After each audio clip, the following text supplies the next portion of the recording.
Fala pessoal, fala galerinha, espero que vocês todos estejam muito bem.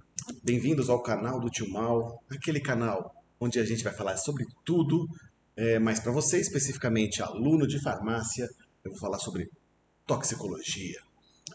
Toxicologia que é o meu campo de trabalho, sou professor da Universidade de Brasília, da disciplina de toxicologia do curso de farmácia.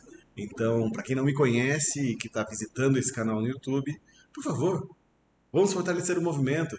Se inscreva no canal, clica no joinha, aperta o sininho. Hoje o tema da aula é citocromo P450. Roda a vinheta. Como nós falamos na aula passada de toxicocinética, se você não viu, lamento, meu amigo. O que você está esperando? Vai assistir o vídeo antigo. O citocromo P450 é um conjunto de enzimas, né? E essas enzimas elas são responsáveis parte do metabolismo de xenobiótico. Para. Se você não sabe o que é xenobiótico, você está com problema. Xenobiótico, lembrando, definição. Qualquer substância estranha ao organismo, certo? E quando eu estou falando do metabolismo de xenobióticos, eu estou falando, portanto, do metabolismo de qualquer coisa que não seja produzida pelo organismo. Hoje nós conhecemos mais de 50 enzimas que têm atividade do citocromo P450, tá? Hoje nós já temos caracterizados aproximadamente esse número que está aí no slide. 57 genes diferentes, uma atualização de uns 3 anos atrás, mas é algo desse tamanho. Não me preocupei em atualizar esse número, porque, na verdade, mais que a gente tenha mais de 50 genes que codificam CYP, uma meia dúzia delas é que vai ser responsável pelo metabolismo aí de 90% do que a gente conhece de xenobiótico, ok? Elas catalisam essencialmente reações de oxidação, por definição, e elas têm, além dessa função de metabolismo de xenobióticos, elas também possuem a função de metabolismo de substâncias endógenas. E é exatamente por isso que o citocromo B450 existe no nosso organismo, certo? Várias CYPs já foram identificadas como responsáveis do metabolismo de hormônios como estrogênio, testosterona, também responsáveis pela síntese de colesterol, degradação de vitamina D, o metabolismo do ácido araquidônico. Lembra lá na formação das substâncias que vão formar a cascata da inflamação? Pois é, tem citocromo P450 envolvido também. Na síntese de tromboxano A2, que faz parte dos processos de coagulação.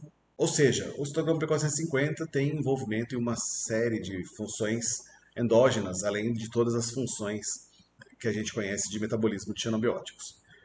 Vamos entender a nomenclatura, primeiramente, do citocromo P450. Citocromo P450, ou CYP, não chamem de CYP 450, ok? Porque existe uma regra para a nomenclatura do citocromo P450. Essencialmente, o primeiro número vai ser o número da família.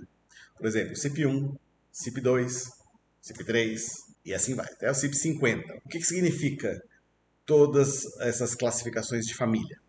Simplesmente que todas as enzimas dentro dessa mesma família vão ter uma similaridade e, por definição, que é uma similaridade que vai ser maior do que 40% de todos os aminoácidos na sequência deles.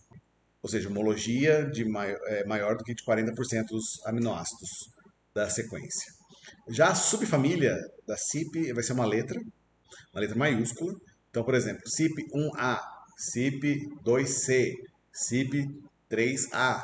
Se nós temos duas enzimas da mesma subfamília, por exemplo, CYP1A1, CYP1A2, elas vão ter uma homologia pelo menos de 55% dos aminoácidos, certo? Já o terceiro número, que é como termina a anotação da CYP, indica o gene específico daquela enzima. Por exemplo, então, CYP1A2, CYP1A1, CYP3A4 e assim vai. Legal. Vamos entender um pouco do porquê desse nome. Citocromo é um tanto óbvio, né? Ou seja, componente celular colorido, citocromo. Agora, P, o que significa P? P é de proteína, ou seja, componente celular colorido proteico. E 450? 450 é o pico de absorvância do citocromo P450, certo? Não, errado. Na verdade, meio certo. Quando os pesquisadores Omura e Sato, que já trabalhavam com frações microsomais. Microsoma, professor. Que é um microsoma? Oh não, você não assistiu a aula de cinética. Microsoma. Aqui, ó, lembrando o que é um microsoma hepático. Lembra, ó, retículo endoplasmático liso, fragmenta, vira um monte de bolinha, depois, pelo processo que eles fizeram para separação, para fragmentação dos hepatócitos, e a hora que coloca no microscópio, vira um monte de bolinha. Aqui, ó, as bolinhas. Microsoma, ok? Isso não existe na célula, é um artefato de técnica, não é um fragmento de retículo endoplasmático liso, onde fica o citocromo dentro. Vai, voltando. Então, o Mori e o Sato, eles já trabalhavam com enzimas microsomais, eles sabiam que elas tinham atividade oxidativa e eles foram ver o espectro de absorvância dessas enzimas, dessas proteínas, e ele era um pouco diferente das proteínas normalmente encontradas dentro de hepatócitos e afins, né?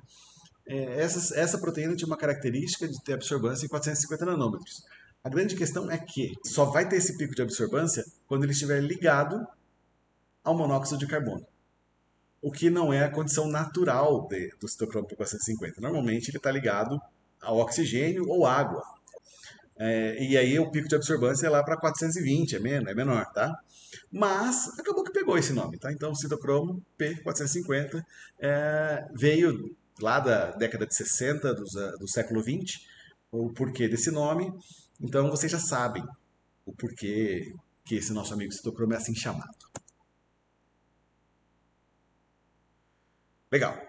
O que o citocromo consegue fazer são inúmeras reações, são reações das mais variadas, mas sempre vão ser reações de oxidação. O produto final pode ser um produto hidroxilado, epoxidado, N-oxidado, etc. Ok? A gente vai ver que esse etc. ele é um etc. de verdade, vai longe, tá? As reações catalisadas pela CYP, elas preparam para as reações de fase 2 e facilitam a excreção. Por quê? Porque aumenta a reatividade da molécula e porque também faz com que elas sejam mais hidrossolúveis. O grande lance é que, infelizmente, após esse processo de oxidação, muitas vezes o que existe é um processo chamado de bioativação, ou seja, a formação de um composto tão reativo que se torna tóxico.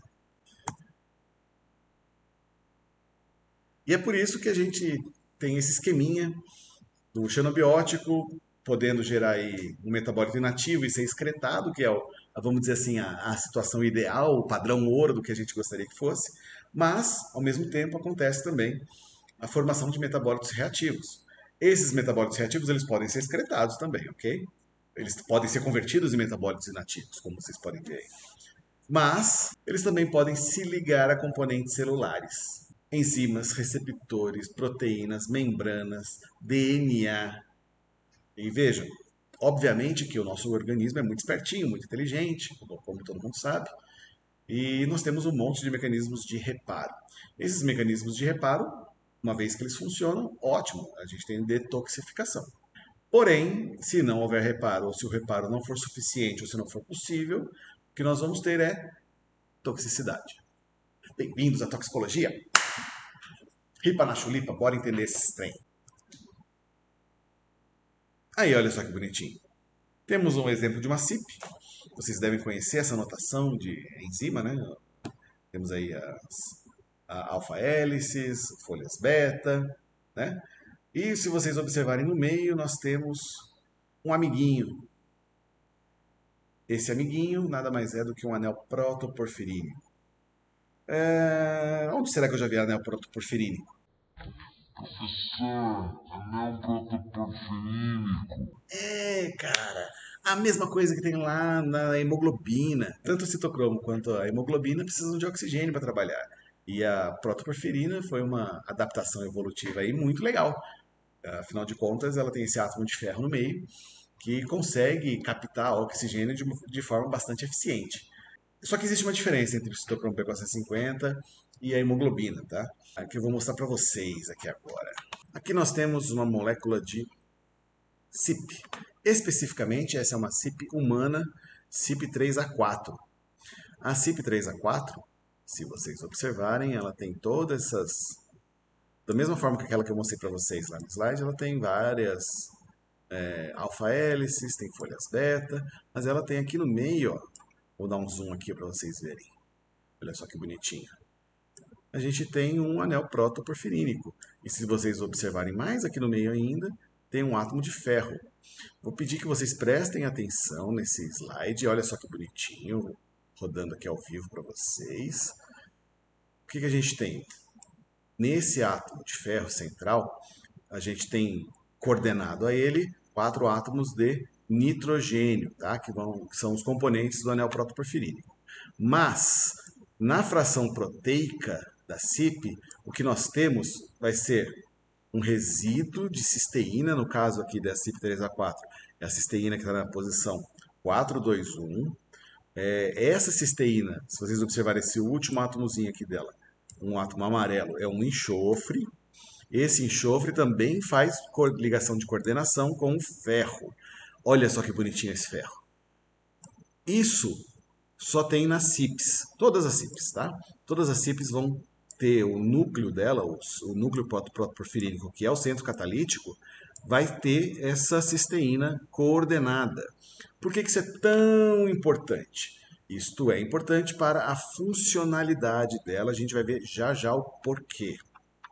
Então, como eu mostrei para vocês, esse é o núcleo de protoporfirina, certo? Então tem um átomo de ferro aí, ó, olha que bonitinho, ferrinho, com 4 nitrogênios coordenados, e aí do lado direito está mostrando a protoporfirina ativada, né? Na verdade é a protoporfirina que deslocou já uma água que também fica coordenada na parte de cima, e na parte de baixo tem a cisteína aí que está aparecendo para vocês. Um beijo para vocês, Tocrão. Ah, professor, socorro, agora não entendi nada. Que bando de desenho é esse? Começa a mostrar molécula, eu não entendo mais nada. Vamos entender essa porcaria aqui, ó. Isso aqui é o ciclo catalítico da CYP. Importante vocês entenderem. Vamos começar com o número 1 aqui em cima. Número 1, normalmente tem uma água coordenada com ferro e a cisteína, tá? Então a gente tem aqui o ferro no estado 3+. E o que acontece? Quando o xenobiótico faz aproximação, e quando é que o xenobiótico vai fazer aproximação? Como é que a gente sabe que o xenobiótico vai escolher a CYP3A4, a CYP1A2? Essa seletividade é dada justamente pela parte proteica da enzima. Então todas aquelas folhas beta, as alfa-hélices, todas elas vão dar uma conformação para a enzima onde ela vai ter afinidade por um ou outro xenobiótico, ou um ou outro grupo de xenobióticos. Então vamos lá, temos um xenobiótico, ele é caracterizado aqui pela letra R, então quando ele se aproxima do sítio catalítico da enzima, ele vai deslocar essa água que está aqui em cima, e aí vai ficar sem água o nosso sítio catalítico. Vou falar para vocês já uma informação, um spoiler. Nenhuma CYP trabalha sozinha, perdão. Todas elas trabalham num sistema conjugado. É um sistema conjugado de transporte de elétrons. Assim, todas as CYPs precisam de uma NADPH que forneça elétrons para ela. Essa NADPH vai inserir o primeiro elétron aqui e vai fazer então a nossa redução do ferro para ferro 2+. Uma vez que esse ferro vai estar no estado 2+, ele vai aumentar bastante a afinidade dele pelo oxigênio, e aí o oxigênio dissolvido, presente no meio, vai se ligar ao ferro. Só que, o que acontece? Quando ele se liga, e pela presença desse enxofre da cisteína aqui coordenado ao ferro, ele vai entrar num processo que a gente chama de formação de espécie radicalar. E aí ele vai formar uma espécie radicalar que é esse número 4. Essa espécie número 4, que tem o ferro no seu estado de oxidação +3 e um radical na ponta do oxigênio, é muito, muito, muito reativo e isso precisa urgentemente de um outro elétron para ser equilibrado.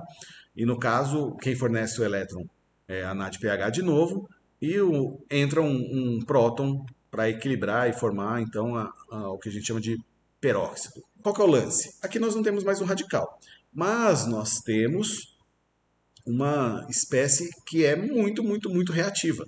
Essa espécie que é super reativa, ela acaba entrando em transição com uma outra espécie que é chamada de composto 1. Essa espécie que é chamada de composto 1, ela foi enxergada lá em 2010. Até então a gente teorizava a existência dessa espécie do sítio catalítico da CIP, mas a gente não tinha certeza ainda qual que era exatamente a espécie, né? Em 2010 a gente conseguiu ver que a espécie mais prevalente, que é o que vai equilibrar a formação desse peróxido, é uma espécie que a gente chama de composto 1.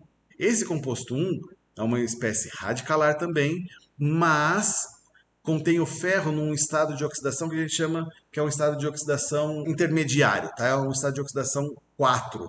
Não é um estado de oxidação natural do átomo, que vocês sabem que o ferro só pode ficar no estado 2 e 3, mas é uma das formas de coordenação que possibilitam esse estado de oxidação do ferro. Qual que é o lance? Com o ferro nesse estado e o oxigênio ligado aqui nele, ele consegue formar uma espécie radicalar no nosso xenobiótico e inserir esse oxigênio, esse OH, dentro do nosso amigo xenobiótico que vai sair oxidado.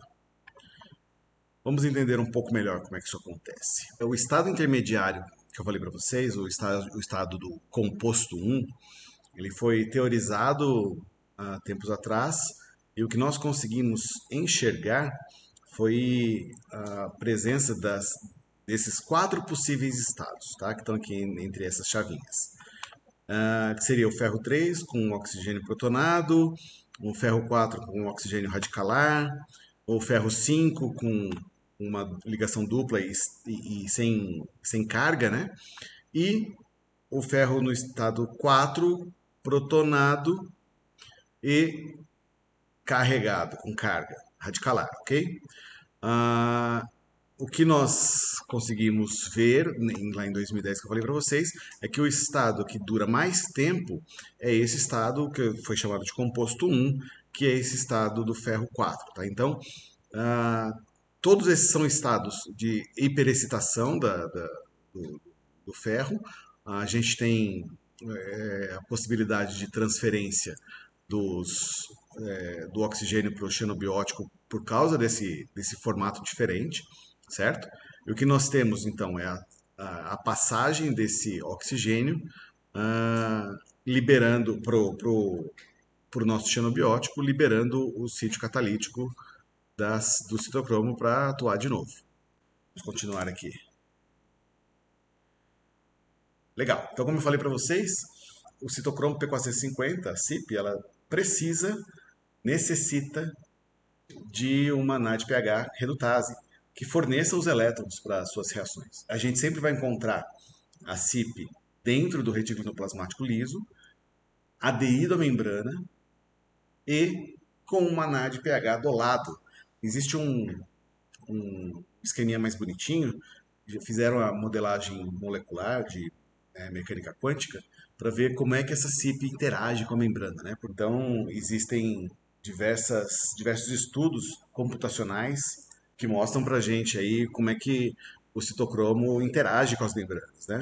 E os estudos mais bonitinhos conseguiram demonstrar uma imersão da CIP, formando uma depressão na membrana do retículo endoplasmático, mostrando como é que ela interage com as membranas, né? Então, se vocês verem, aqui a gente tem uma, uma CIP. Essa CIP aqui, no caso, tem uma hélice N-terminal que serve como âncora na membrana, mas a CIP ela acaba interagindo de forma bastante intensa com a membrana, né? E deixa o sítio catalítico aí dentro do espaço celular, né? Bom, vamos começar a falar um pouco então das reações que são catalisadas pela CIP, as principais reações, né? Se eu fosse falar de todas, a gente ficaria aqui aproximadamente umas 7.238 horas e 36 minutos, mais 42 segundos em média, para conseguir falar de tudo. Como não é o caso, como a gente não está afim de entrar tão a fundo, porque é uma disciplina focada para a graduação, essa aqui que eu estou falando para vocês. Primeira coisa que eu tenho que lembrar já se inscreveu no canal? Clicou no joinha? Como não? Participe! Aumente o engajamento da comunidade.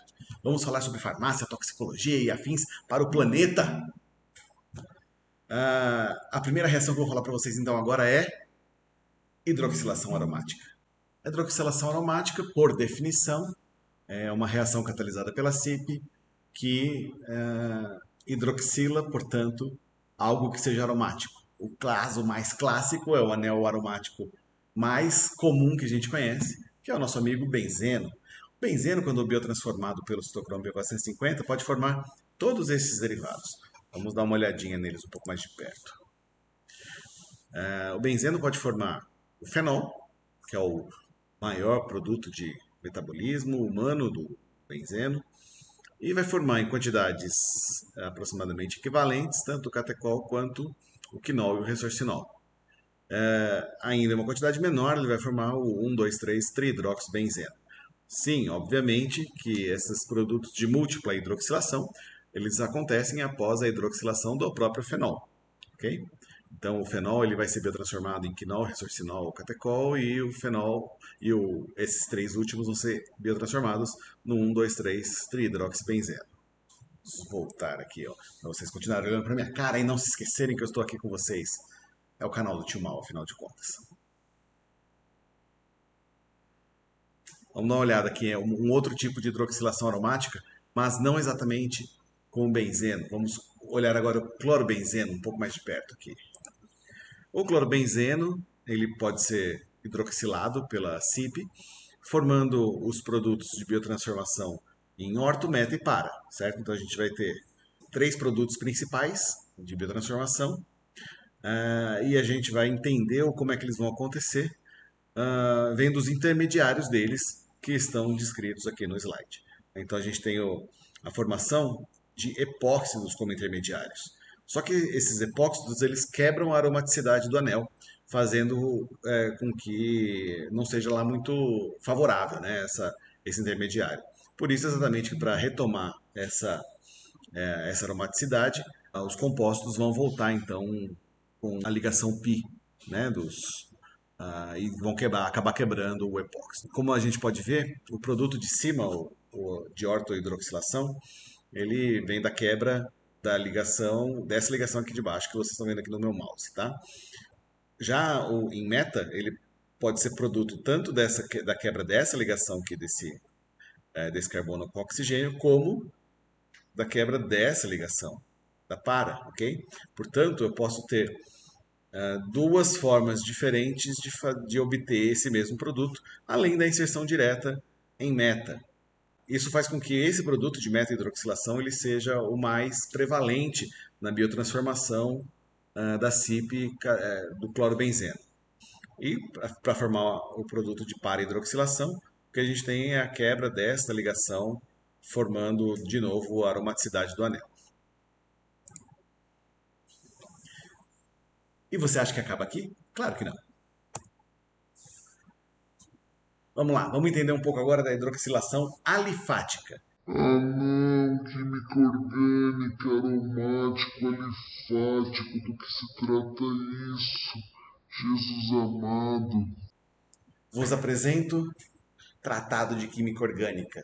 Pega isso daqui, ó, pega esse livrinho que está aparecendo aqui, ó, traz ele para dentro da sua cabecinha e faz esse conhecimento entrar dentro de você. Vocês vão precisar um pouco desse conhecimento, obviamente, para poder entender a fundo essas questões. Eu não quero que vocês decorem, certo? Eu quero que vocês saibam, por exemplo, que a CYP é capaz de fazer uma reação de hidroxilação aromática, alifática, que vocês consigam entender o que isso significa. Para isso, vocês têm que ter o conceito do que é um anel aromático, do que é uma cadeia alifática e assim vai. É o básico do básico do básico do básico do básico da química orgânica, ok?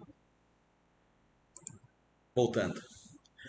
Nesse caso aqui, a gente tem a hidroxilação da cadeia lateral da nossa amiga pentobarbitona. Essa hidroxilação ela não vai acontecer no carbono final, né? Porque A gente sabe que para que essa hidroxilação aconteça, ah, nesse último carbono, a gente precisaria da formação de um carbocátion, e no carbono final ele é muito instável, né? E esse cátion ele acaba andando na cadeia alifática e nos carbonos secundários ele é mais estável e, portanto, ele existe por mais tempo.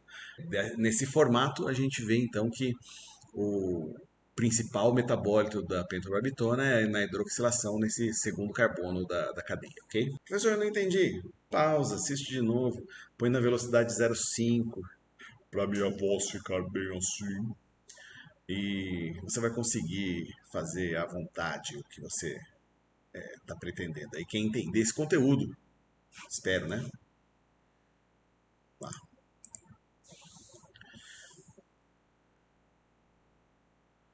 Próxima reação, já falei para vocês lá na aula passada de tóxico-cinética, reação de epoxidação.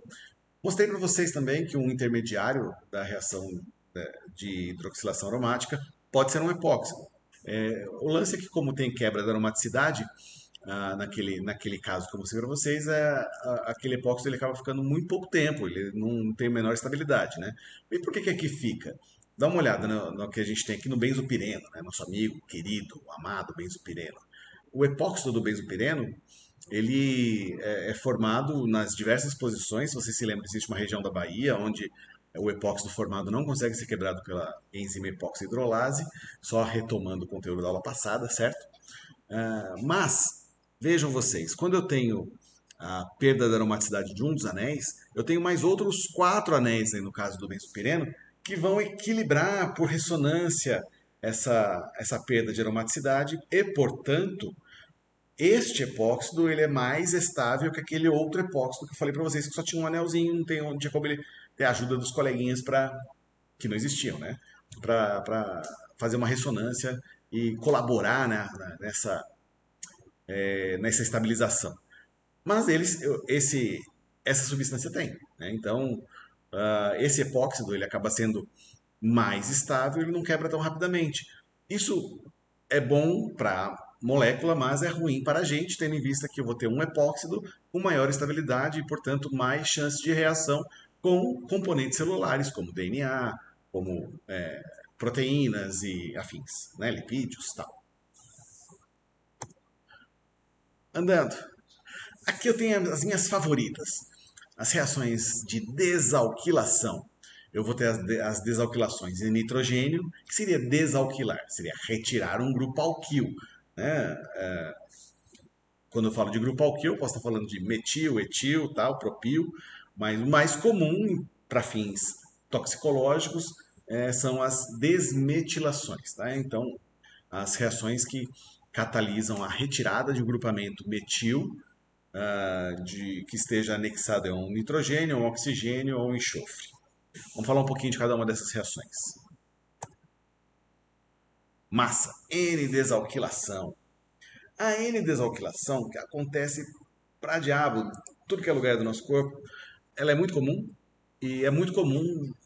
No caso aqui do exemplo, eu tenho um diazepam que vocês conhecem bem lá da farmacologia, vocês acham que é uma molécula muito bacaninha, um benzodiazepínico clássico, e ele tem na estrutura dele um grupamento metil ligado a um nitrogênio. O que a enzima citocromo P450 faz é retirar esse CH3. Mas como se é uma enzima que insere oxigênio na molécula?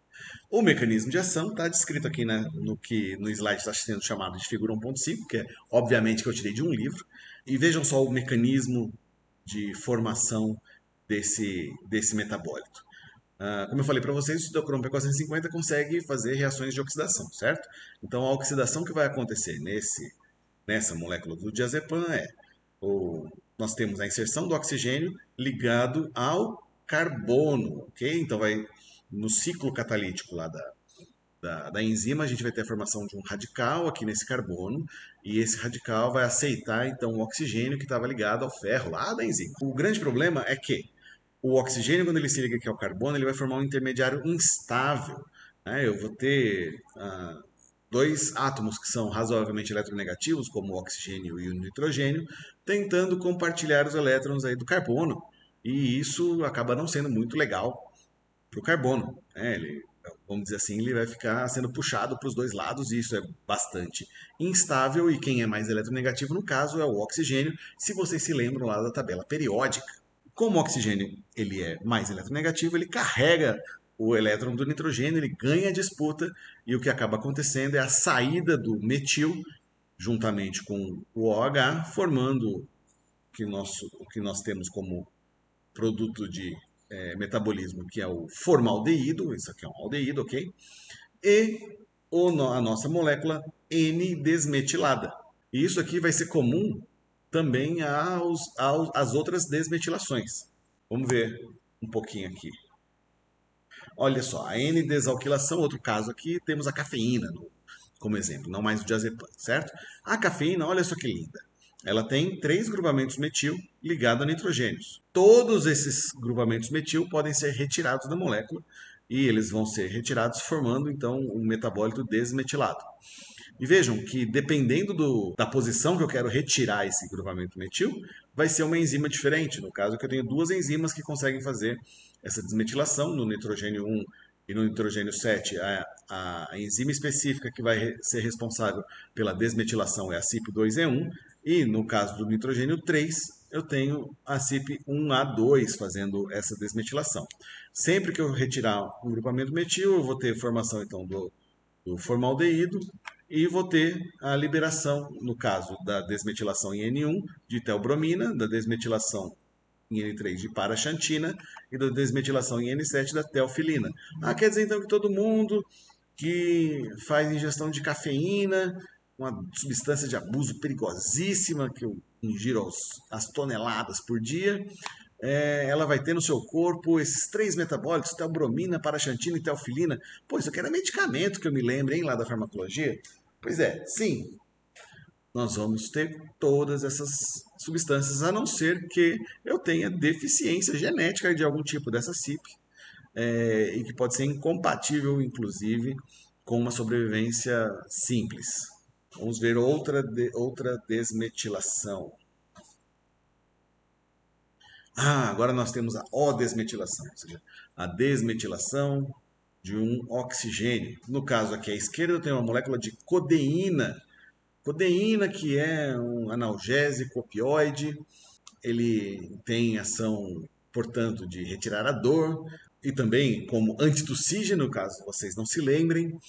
A codeína ela passa pela reação de O-desmetilação, exatamente o mesmo mecanismo. Esse grupamento metil vai receber um outro oxigênio pela CYP e quando ele receber esse outro oxigênio, ele vai formar um intermediário instável e aí a gente vai ter um carbono dividindo seus elétrons aí com um oxigênio que está mais estabilizado aqui por ressonância com esse anel aromático e um outro oxigênio que é o que veio da CYP. O que vai acontecer? Esse oxigênio mais estável vai perder então o seu elétron lá para o outro oxigênio e vamos ter a formação aqui, mais uma vez, do formaldeído e temos o produto de metabolismo da codeína que chama-se, eu poderia chamá-lo, por exemplo, de O-desmetilcodeína, mas por acaso essa molécula aqui é a famosa morfina.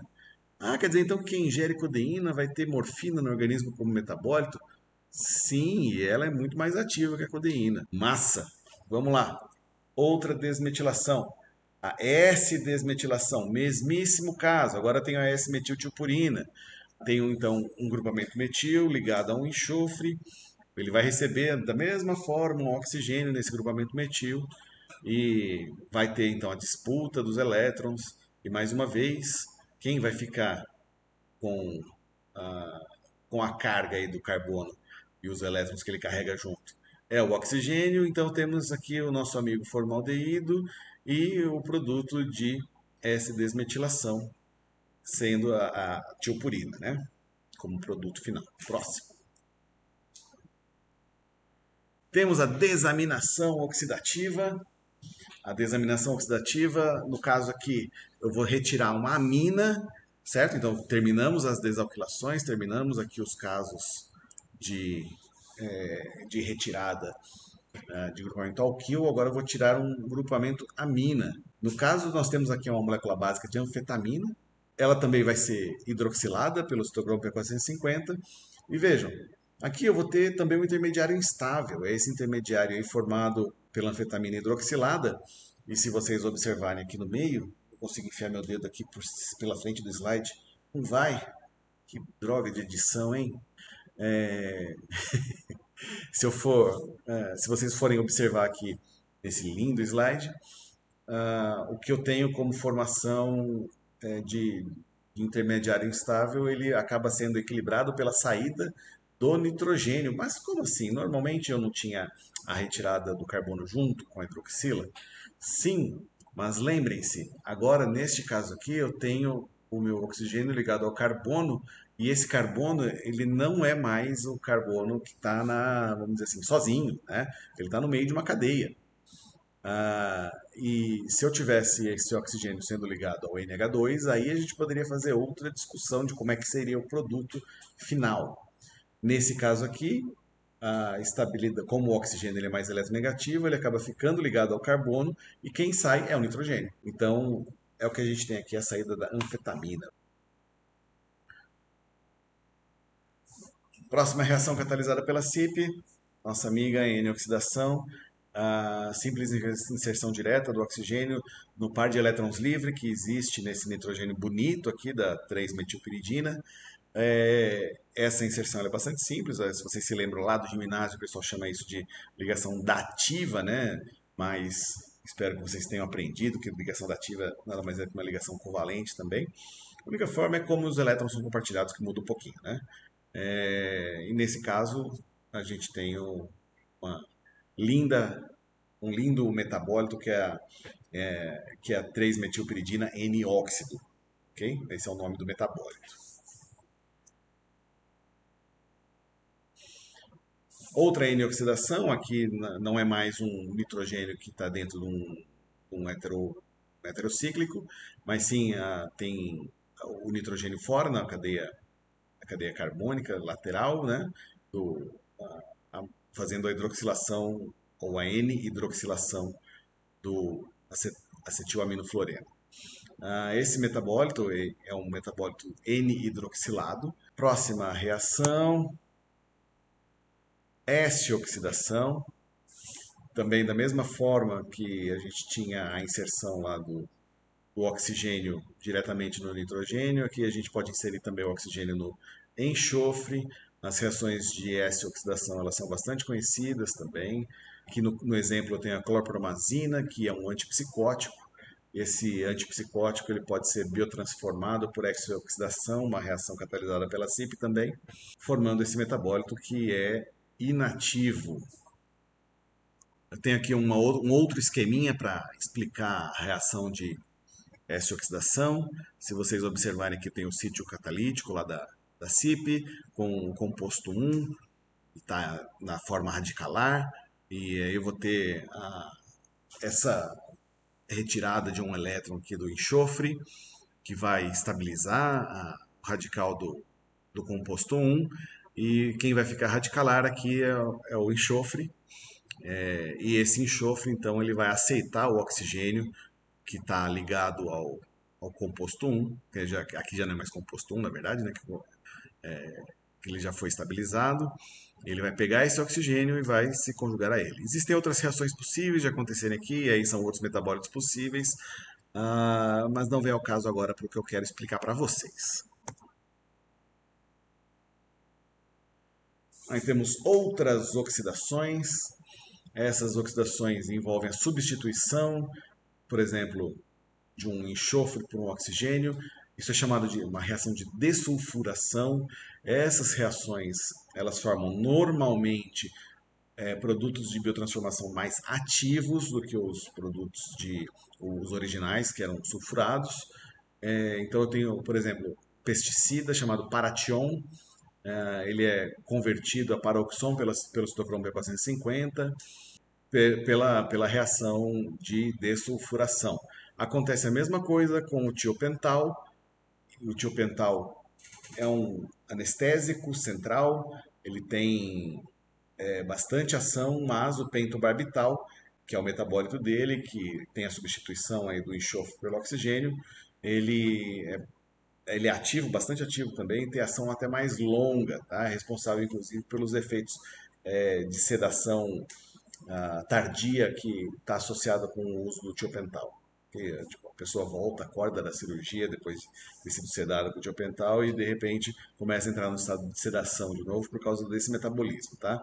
O pentobarbital vai agindo a posteriori. Vamos agora para uma reação muito interessante, que eu sei que todos vocês estavam esperando por ela, que nada mais é do que a oxidação do etanol.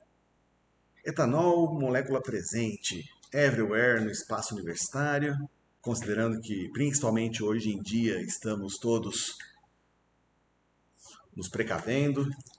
Vocês já estão limpando as mãos aí? Eu não sei que ano que vocês estão assistindo esse vídeo. A gente está num ano muito terrível. É o segundo ano de pandemia, coronavírus, álcool para todo lado. Aqui está tudo esterilizado. Pronto, ó, tudo limpo. E você, tá limpo também? Nossa, pus álcool até na alma agora. E por isso que eu tô falando que a gente tem álcool para todo canto agora. Além da gente beber esse álcool, a gente põe ele para todo lado. Não esse álcool que eu espirrei, né? A gente não bebe esse álcool que eu espirrei. Se bem que tem gente que bebe. Mas, enfim. Ah, vamos falar um pouco da oxidação do etanol quando realizado via citocromo P450.